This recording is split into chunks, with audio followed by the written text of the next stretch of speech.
Roman empire पहले एक Republic हुआ करता था, यानी वहाँ पे लोगों का राज था। पर उसके बाद 27 BC में एक रोमन व्यक्ति जिसका नाम था ऑक्टेवियन, उसने अपने आप को ऑगस्टस सीजर का टाइटल दे दिया और रोम का एम्परर घोषित कर दिया।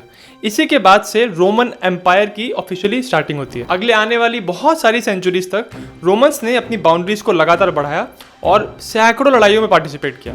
अब रोमन से कोई भी दुश्मन इसलिए घबराता था क्योंकि रोमन आर्मी का कोई मैच नहीं था। रोमन आर्मी उस जमाने के लिए बहुत ही एडवांस थी और ओपन बैटलफील्ड में कोई उनको चैलेंज नहीं कर पाता था। पर वॉरफेयर की हिस्ट्री में इनविंसिबल आर्मी एक सिर्फ सपना होता है, एक आइडिया होता है, कोई इसको अचीव नहीं कर पाता। एंशिएंट ग्रीस में भी लोग स्पार्टन्स को इनविंसिबल कहते थे। ऐसा कहते थे कि स्पार्टन आर्मी को ओपन बैटलफील्ड में कोई हरा नहीं सकता, पर उनको भी हराया गया और इनफैक्ट उनके ग्रीक भाइयों ने उनको हराया। 371 BC में एक बैटल ऑफ ल्यूक्ट्रा हुआ था जिसमें थीबन्स ने एक ओपन बैटलफील्ड में स्पार्टन्स को हरा दिया था। इसके बारे में मैंने वीडियो बनाया, लिंक डिस्क्रिप्शन में। वैसे ही रोमन आर्मी की भी इनविंसिबिलिटी की रेपुटेशन थी। उनकी ताकत ये थी कि ओपन बैटलफील्ड में जब वो फॉर्मेशन में चलते हैं तो सामने वाली आर्मी के पास कोई जवाब नहीं होता। पर यही एकजुट होकर फॉर्मेशन में चलना रोमन लीजनियर्स की सबसे बड़ी कमजोरी भी थी, क्योंकि इन्हीं लीजनियर्स के ऊपर जब इंडिविजुअली हमला होता था तो ये लोग बर्दाश्त नहीं कर पाते थे और इसी कमजोरी का फायदा उठाया ज्यूज ने।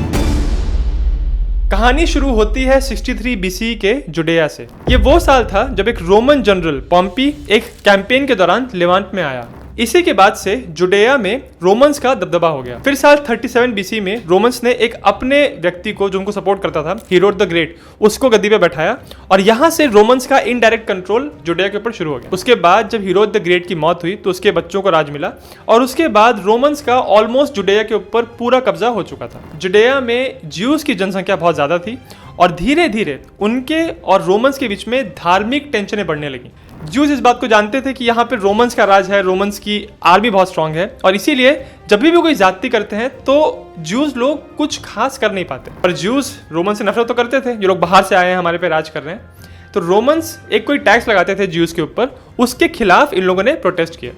तो पहले तो रोमन्स ने इस प्रोटेस्ट को खास भाव नहीं दिया, इग्नोर किया, पर उसके बाद धीरे धीरे ये जो प्रोटेस्ट था वो बड़ा होने लगा और ज्यूज लोकल रोमन्स की जो पॉपुलेशन थी उनके ऊपर और रोमन आर्मीज के कुछ ठिकाने थे उनके ऊपर हमला करने लगे। जब इस बात की खबर जुडेया के बाकी शहरों, बाकी बस्तियों तक पहुंची तो उनको भी हिम्मत आई कि हम भी रोमन्स पे हमला कर सकते हैं।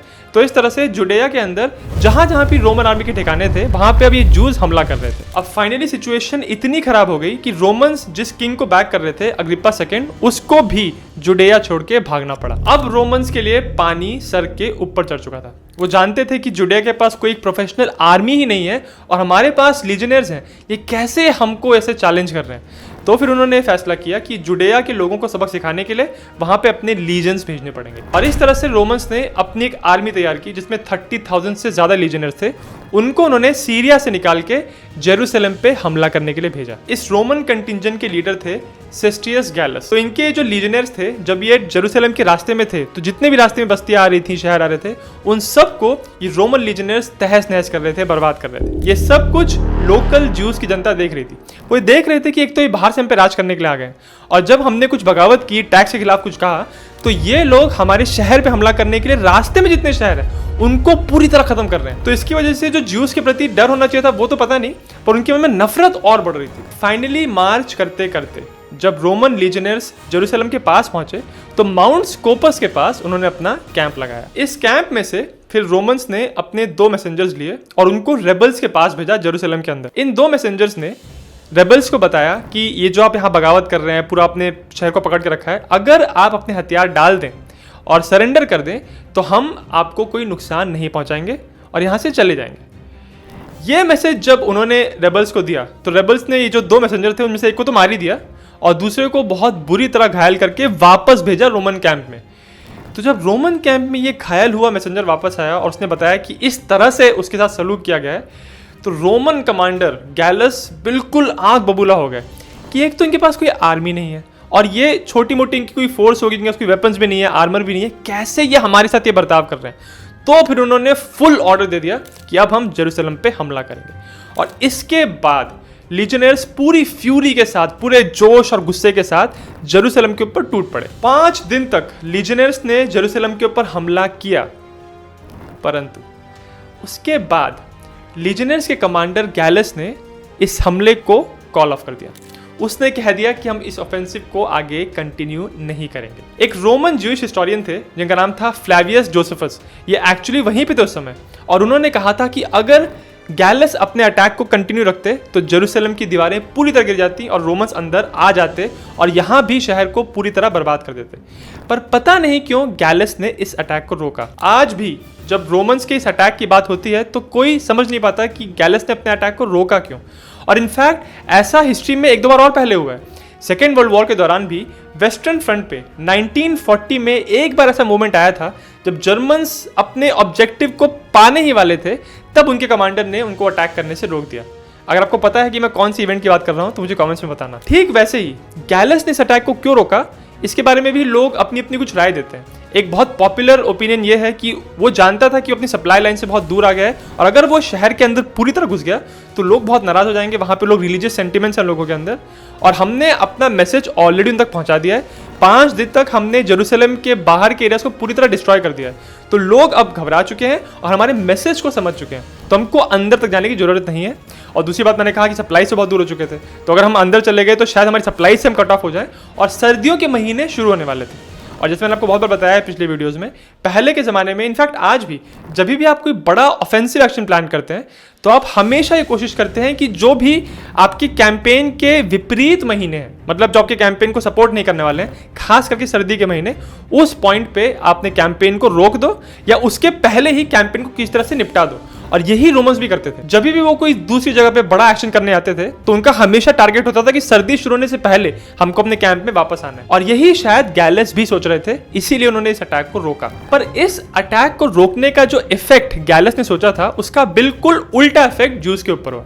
उनको लगा कि शायद से ये लोग वीक हो गए हैं और इसीलिए अब वो डबल जोश के साथ प्लानिंग करने लगे कि इन लीजनर्स को हम सबक कैसे सिखाएं। ज्यूज इस बात को अच्छे से जानते थे कि रोमन्स की ताकत है, उनकी आर्मी की ताकत है ओपन बैटलफील्ड में लड़ाई करना। जब वो बैटलफील्ड में उतरते हैं तो पूरे फॉर्मेशन में रहते हैं। हर लीजनर के पास एक बहुत सारा इक्विपमेंट है, उनके पास एक तगड़ा आर्मर है, एक बड़ी सी शील्ड है। जब रोमन लीजनर्स बैटलफील्ड पे उतरते हैं तो अपने दुश्मन की आर्मी की तरफ धीरे धीरे बिल्कुल फॉर्मेशन में मार्च करते हैं और जब वो लगभग 25 मीटर के डिस्टेंस पे आते हैं तब वो चार्ज करना शुरू करते हैं चिल्लाते हुए। और उनके हाथ में एक बड़ी सी रेक्टेंगुलर शील्ड होती है जिसको वो लोग स्क्यूटम कहते थे और इसी शील्ड के साथ वो एनिमी सोल्जर्स के ऊपर बहुत जोर से वार करते थे और उसके बाद अपनी तलवार निकाल के, जिसको ग्लाइडर्स कहते थे, उससे वार करते थे। इस तरह से wave after wave enemy forces के ऊपर अटैक करती थी। उसके बाद पीछे बहुत सारे रिजर्व में सोल्जर्स होते थे। तो इस तरह से जो इनिशियल अटैक होता था रोमन लीजनर्स का, वही सामने वाली आर्मी के लिए बहुत ही घातक साबित होता था। और रोमन्स के पास ओपन बैटलफील्ड में लड़ाई करने के लिए सिर्फ उनके लीजनर्स नहीं थे, उनके पास और बहुत सारा एडवांस इक्विपमेंट था जो सामने वाली आर्मी के पास जनरली नहीं होता था। पर यह सब कुछ करने के लिए रोमन आर्मी की एक रिक्वायरमेंट थी कि उनको एक खुला मैदान चाहिए, उनको एक ओपन बैटलफील्ड चाहिए। अगर आपने किसी तरह उनको पतली जगहों पे डाल दिया जहां पे उनके लिए मैनूवर करने के लिए जगह नहीं है, बहुत बड़े एक्शन करने की जगह नहीं है, तो उनको आप हरा सकते हो। और इसी कमजोरी का फायदा ज्यूज ने उठाया। ज्यूज इस बात को जानते थे कि ये जो लीजेंडरीज इतना आर्मर लेके चलते हैं, इक्विपमेंट लेके चलते हैं, उसका वजन लगभग 45 किलो था और जिसकी वजह से ये लीजेंडरीज इंडिविजुअली बहुत मोबाइल नहीं होते, मतलब बहुत तेज भाग नहीं पाते, बहुत तेज किसी पे अटैक नहीं कर पाते अगर अकेले अकेले हैं तो। और इसी वजह से ज्यूज ने ऐसा प्लान बनाया कि हम इन पे उस जगह पे हमला करेंगे जहां पे ये इंडिविजुअली इनको हमसे कॉम्पीट करना पड़े। तो जब गैलस के लीजेंडरीज जेरूशलेम के हमले के बाद लौट रहे थे तो उनके रास्ते बहुत पहाड़ी थे, जिसकी वजह से लीजेंडरीज ग्रुप के अंदर नहीं बल्कि आगे पीछे एक तरह से लाइन में उनको चलना पड़ रहा था। और इन्हीं पहाड़ों के बीच में अलग अलग पोजीशंस लेके छुप के बैठे हुए थे ज्यूज, जो कि इन लीजेंडरीज के ऊपर से स्लिंग शॉट्स या फिर अपने भाले फेंक के हमला कर रहे थे। जेरूशलेम से निकलने के 3 दिन के बाद रोमन लीजेंडरीज एक गांव के पास से गुजर रहे थे। उस गांव का नाम था बेथ होरन और उस गांव के पास ज्यूज ने एक बहुत बड़ी गुरिल्ला फोर्स इकट्ठा करके रखी थी पहाड़ों के अंदर। और जब ये यहाँ से गुजर रहे थे तब इन्होंने एक बड़ी मात्रा में, एक बड़ी गुरिल्ला फोर्स ने इनके ऊपर हमला किया। ध्यान रखिए, ये हमला करते समय भी उनके सामने आके हमला नहीं कर रहे थे, दूर से पत्थर फेंक के, स्लिंग शॉट्स फेंक के या फिर भाले फेंक के इनके ऊपर हमला कर रहे थे जब सोल्जर्स लाइन में चल रहे थे और सोल्जर्स के पास अपने आप को बचाने के लिए कोई रास्ता नहीं था। और रोमन सोल्जर्स बस अपनी शील्ड को अपने सर पे पकड़ के ये उम्मीद कर रहे थे कि हमला कब खत्म होगा। अब ये हमला ऐसा तो था नहीं कि अपने आप भाले बहुत सारे फेंक दिया, अपने पास भाले खत्म हो गए। वो नॉर्मल पत्थर उठा के भी उन पे मार रहे थे, बड़े बड़े पत्थर, क्योंकि पहाड़ों पे बैठे थे। और इसका जवाब देने के लिए रोमन्स के पास कुछ ऑप्शन ही नहीं था, क्योंकि वो नीची पोजीशन पे थे। और कैसे आप अपने एनिमी पे ऊपर फायर करोगे जब आप जानते हो कि एनिमी आपको क्लियरली दिख भी नहीं रहा। इसी वजह से रोमन लीजियनर्स के पास रिटेलिएट करने का या फिर काउंटर अटैक करने का कोई तरीका ही नहीं था, और वो पहाड़ों में बस सिटिंग डक्स की तरह बैठे हुए थे। फिर फाइनली अंधेरा हुआ, जब रात हो गई तब गैलस ने एक प्लान बनाया। वो अपनी बड़ी फोर्स को लेकर यहां से निकल जाएगा और उस बड़ी फोर्स के रिट्रीट को, यहां से निकलने को कवर करने के लिए उसने एक छोटी 400 लीजियनर्स की फौज को यहां पे तैनात कर दिया। तो जो ज्यूज ऊपर पहाड़ों से बैठ के उनके ऊपर हमला कर रहे थे, उन्होंने देखा कि यहाँ पे एक फोर्स है तो सही, उनको नजर नहीं आया अंधेरे में कि जो बड़ी रोमन फोर्स है वहां से निकल गई है। तो लगातार इन 400 लीजियनर्स के ऊपर से हमला करने लगे, और उसी रात के अंधेरे में गैलस और उसकी बड़ी फोर्स यहाँ से निकल गए।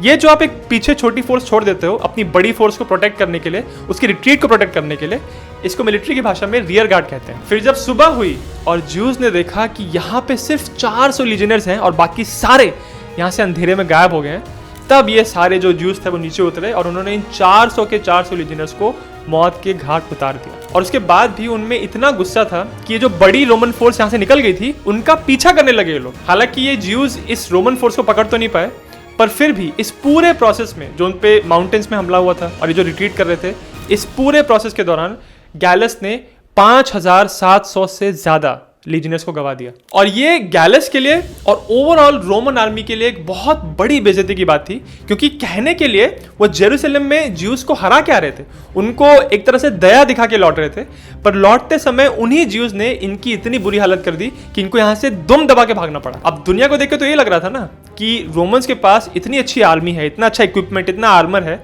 और ज्यूज के पास उसके कंपैरिजन में बहुत ही कम इक्विपमेंट था।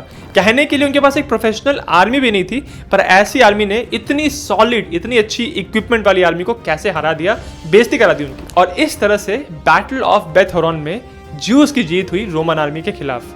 इस लड़ाई के कुछ समय बाद ही रोमन कमांडर गैलस की मौत हो गई थी, और इस लड़ाई से जो हिम्मत मिली ज्यूज को, उस हिम्मत का ये इम्पैक्ट हुआ कि आसपास जुडेया में जितने भी रोमन्स बचे थे उन पे हमला कर करके रोमन्स को ऑलमोस्ट पूरी तरह उन्होंने जुडेया से निकाल दिया था। और इसी के बाद कुछ समय तक जुडेया के अंदर सेल्फ गवर्नरशिप भी थी, उन्होंने खुद ही राज किया था। पर ज्यूज की ये जो जीत का इफेक्ट था ये परमानेंट नहीं था, उन्होंने रोमन आर्मी को हराया था।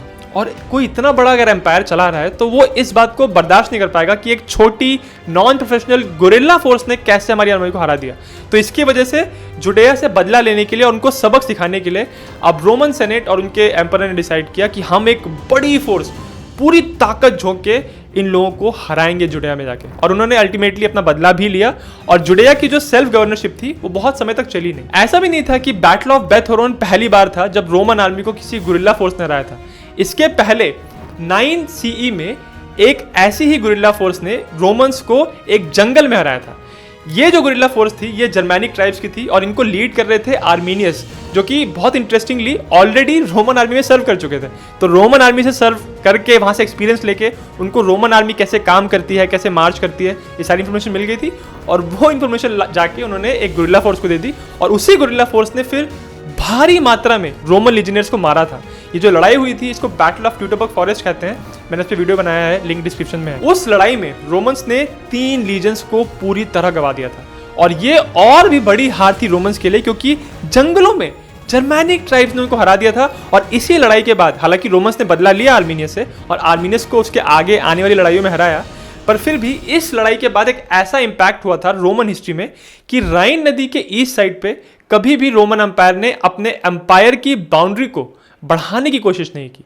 जो बैटल ऑफ ट्यूटरबर्ग फॉरेस्ट है ये बहुत इंपॉर्टेंट इवेंट है रोमन हिस्ट्री में। इनफैक्ट इस पे एक नेटफ्लिक्स की सीरीज भी बनी है जिसका नाम है बारबेरियंस, उसमें भी इस बैटल के बारे में बताया है। तो ये जो 2 एग्जांपल्स हैं, बैटल ऑफ बेथ होरन और बैटल ऑफ ट्यूटरबर्ग फॉरेस्ट, ये दोनों एग्जांपल्स दिखाते हैं कि कैसे एक छोटी कम इक्विप्ड गिरिल्ला फोर्स भी कैसे एक बड़ी रोमन आर्मी को, एक वेल इक्विप्ड एडवांस आर्मी को नाको चने चबा सकती है।